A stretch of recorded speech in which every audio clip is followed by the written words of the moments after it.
تحقیق ہے وہ میں آپ کے سامنے رکھنا چاہتا ہوں۔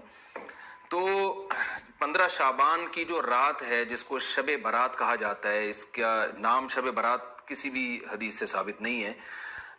بحث کی ہے کہ نہ اس رات میں قبرستان جانا چاہیے، نہ اگلے دن کا روزہ رکھنا سنت ہے۔ میں اب اگر گانا اور ڈانس شروع کر دوں تو لوگ بڑے شوق سے مجھے دیکھیں گے، یار وہ جو تمہیں دیکھیں گے تو وہ اپنی کوئی زندگی بدلیں گے، تمہیں ایک جوکر کے طور پہ وہ دیکھ رہے ہوں گے، جبکہ ہمارے اسٹوڈنٹس کیا ہمیں جوکر کے طور پہ دیکھ رہے ہیں؟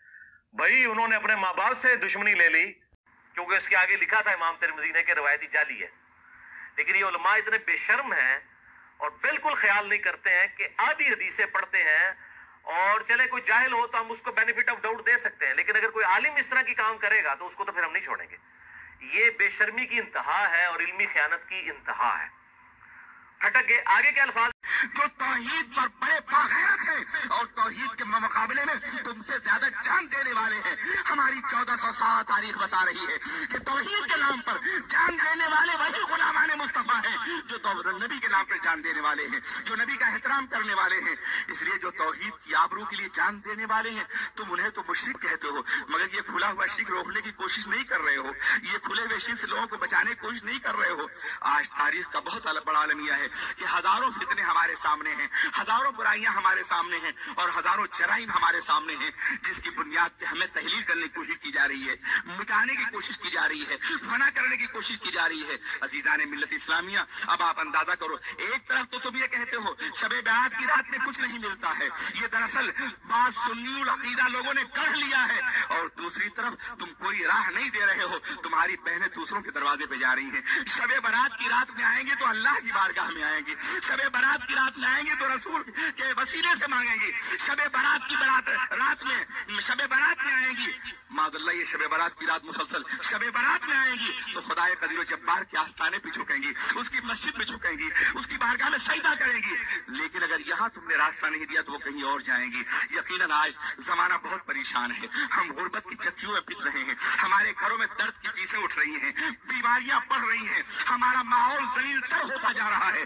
ہم دوا کو افورڈ نہیں کر سکتے ہیں، ہم بہترین علاج کو افورڈ نہیں کر سکتے ہیں، ہم جھگیوں میں رہتے ہیں، ہم بلا شبہ غربت کے ٹھکانوں میں رہتے ہیں، ہم جھگیوں میں بسنے والے بڑے بڑے ہاسپٹلز اور بڑے بڑے ڈاکٹر کی فیس نہیں دے سکتے، اس لیے سوچتے ہیں چلو کسی چرچ کے دروازے پہ شاید شفا مل جائے، چلو کسی اور آستانے میں مل جائے۔ خبردار، ان راتوں کو مناؤ اور شفا یہاں مانگو، اسی دروازے پہ طلب کرو، اسی آستانے پہ مانگو، قسم خدا کی اللہ کی بارگاہ ہے تمہارے لیے، اللہ کا آستانہ ہے، جب اللہ نے تمہیں خود بلایا ہے دینے کے لیے تو کسی اور آستانے پہ کیوں جا رہے ہو؟ کسی مخلوق کے آستانے پہ، کسی بندے کے آستانے پہ، کسی ایسے آستانے پہ جو خود بھی مجبور ہے اور کسی کو دینے کی صلاحیت نہیں رکھتا ہے، اس آستانے پہ کیوں جا رہے ہو؟ خدا را ایسا مت کرو۔ اگر واقعی یہ میں نے جو کچھ سنا ہے بوم میں یہ صحیح ہے تو اپنی بہنوں پہ نظر رکھو، ان سے معذرت کہو، ان کے شوہروں سے، ان کے باپ سے، تم خود ان سے بات مت کرو، یہ غلط ہوگا، ان کے شوہروں سے، ان کے باپ سے کہو انہیں ایسے راستوں پہ روکا جائے،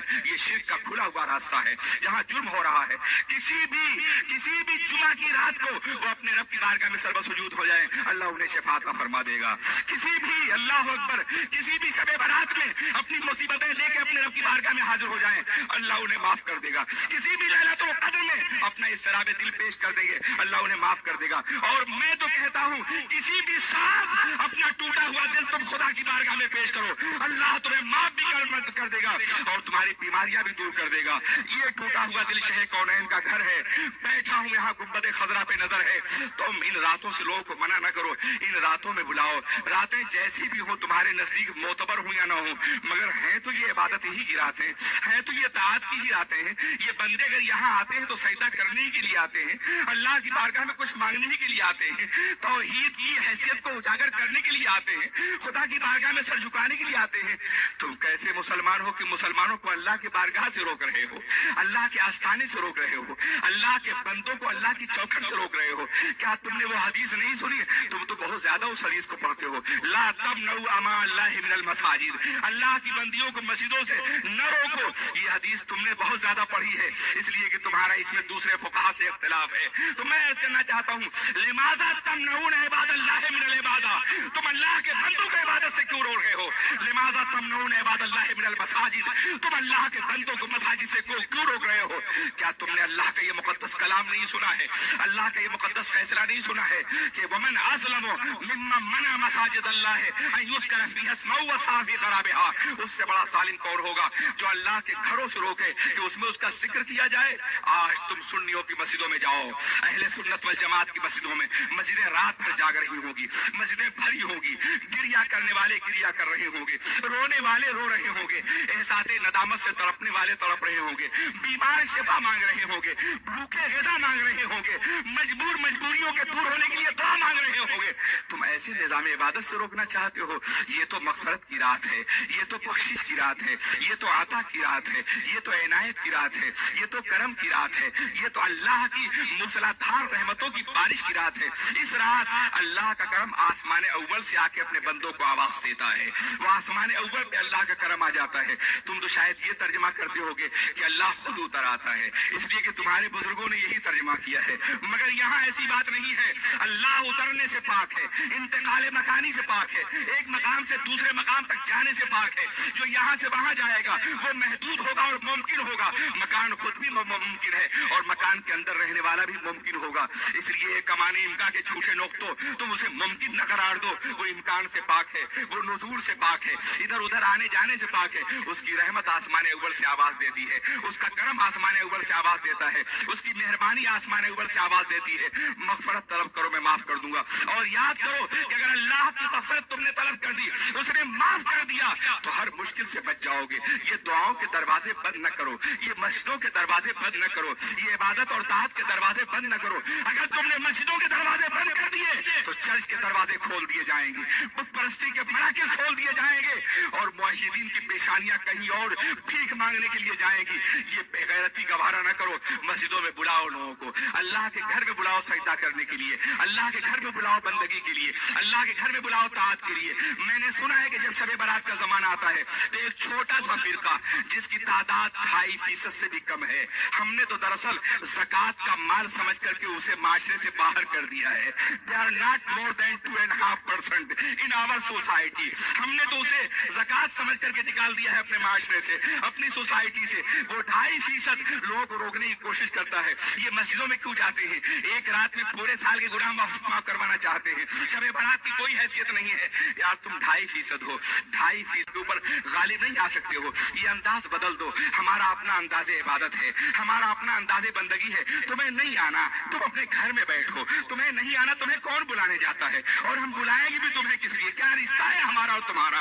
تم نے تو نبی سے بھی رشتہ توڑ لیا ہے، تو ہم سے رشتہ کیا قائم ہو سکتا ہے؟ نہ ہم تمہیں بلانے جاتے ہیں اور نہ بلانے کی کوئی تمنا ہے، اور نہ قیامت پر قسم خدا کی اس حالت میں تم کو بلائیں گے جس حالت میں تم موجود ہو۔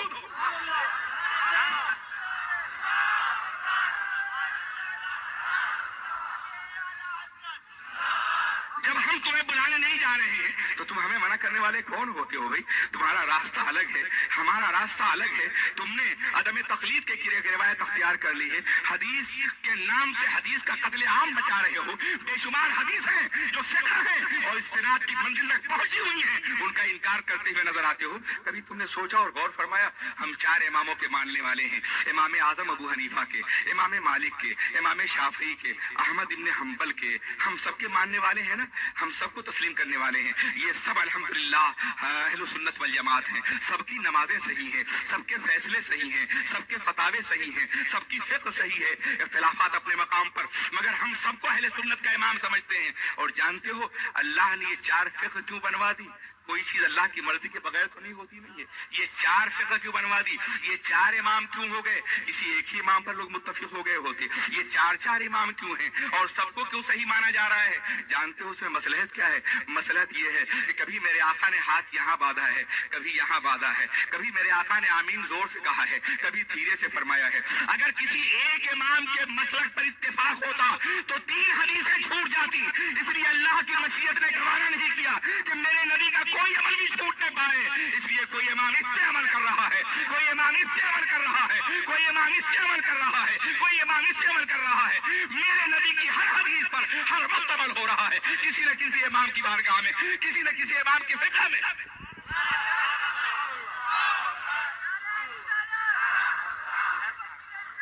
لیکن تم جو سارے اماموں کا انکار کر کے ایک حدیث پر عمل